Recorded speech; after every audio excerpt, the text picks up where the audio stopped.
ketertiban dunia yang berdasarkan kemerdekaan, perdamaian abadi, dan keadilan sosial. Karena itu, politik luar negeri bebas aktif berarti bebas menentukan pendirian berdasarkan kepentingan nasional, tidak berpihak kepada salah satu blok manapun. Indonesia harus tetap konsisten menolak perang sebagai cara menyelesaikan perselisihan antar negara. Dalam bahasa yang sederhana, sering disampaikan oleh Presiden Prabowo, 1000 kawan terlalu sedikit, 1 musuh terlalu banyak.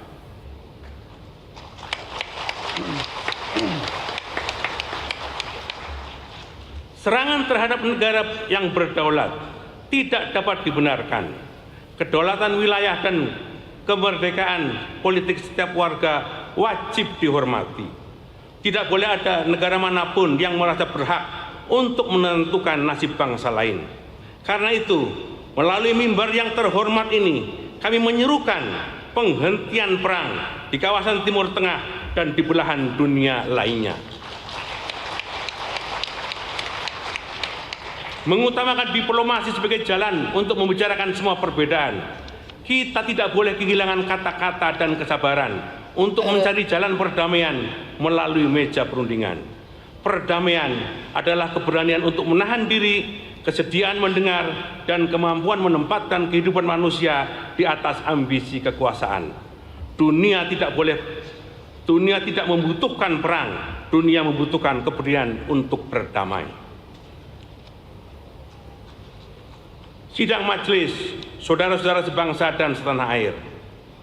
Perang juga telah membawa korban bagi pemimpin Iran. Karena itu, dalam forum yang mulia ini, kami menyampaikan bela sungkawa yang mendalam atas wafatnya Rahbar, pemimpin tertinggi Republik Islam Iran, Ayatullah Ali Khamenei. Perkenankan pula kami menyampaikan bela sungkawa dan simpati yang setulus-tulusnya atas wafatnya Emir Qatar, Syekh Hamid bin Khalifa Al Thani.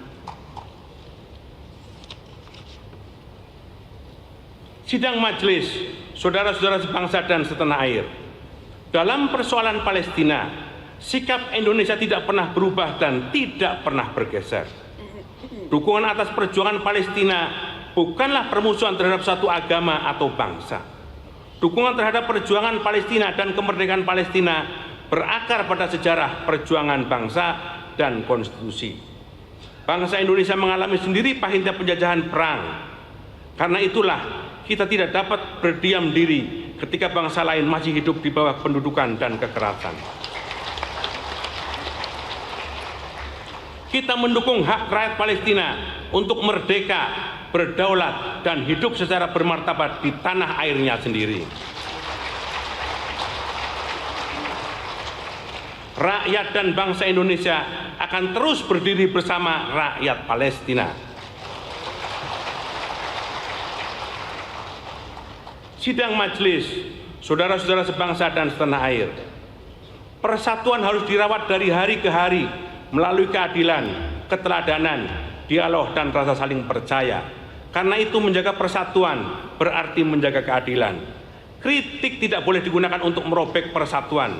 Sebaliknya, persatuan juga tidak boleh digunakan untuk meredam perbedaan pendapat. Dalam falsafah Jawa, kita diingatkan untuk selalu ngeluruk tanpa bolo, sekti tanpa aji-aji, sugih tanpa bondo, menang tanpa ngasurake.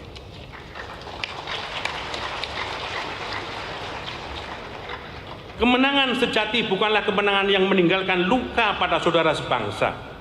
Kemenangan sejati adalah kemenangan yang tetap menjaga persaudaraan, yang tidak menghina, tidak merundung, dan tidak mempermalukan mereka yang berbeda pandangan. Pesan inilah yang harus kita jaga dalam kehidupan berbangsa dan bernegara. Saudara-saudara sebangsa dan setanah air, sidang majelis yang berbahagia. Kita tidak boleh membiarkan anak-anak kita hanya duduk menjadi penonton di tengah perubahan zaman.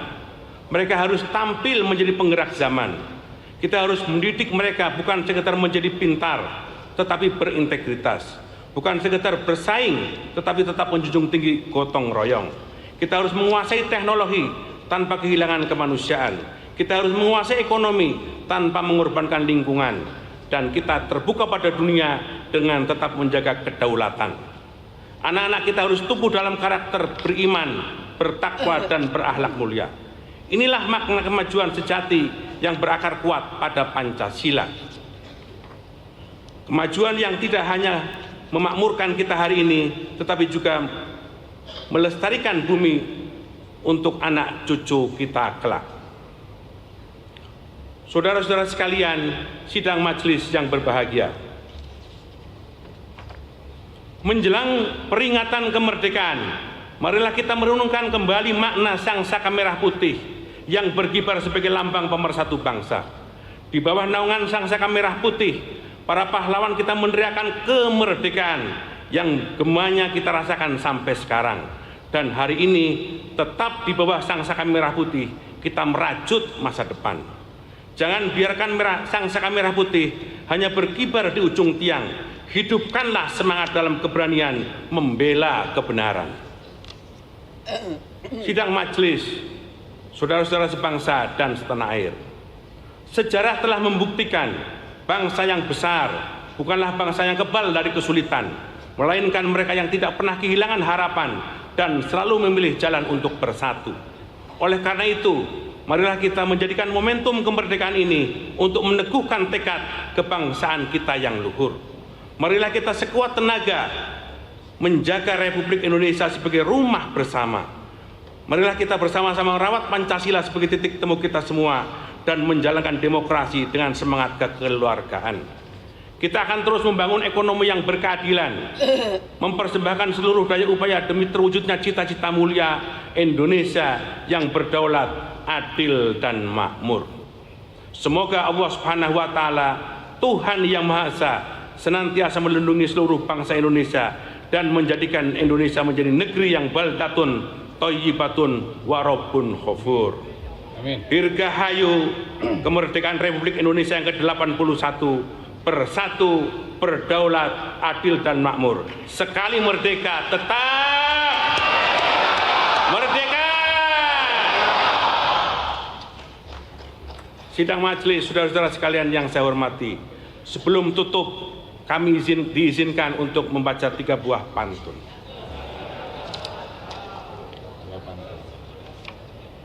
Burung dara, burung merpati, terbang tinggi ke langit timur. Kita optimis wujudkan negeri Indonesia berdaulat, adil, dan makmur.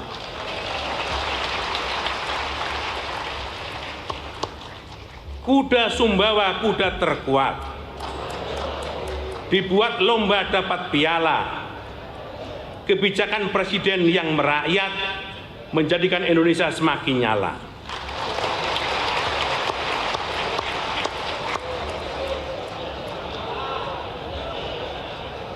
Buah nangka, buah alpokat, manis rasanya bikin terpikat.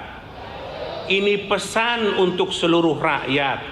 Mari bersatu, jangan saling menghujat.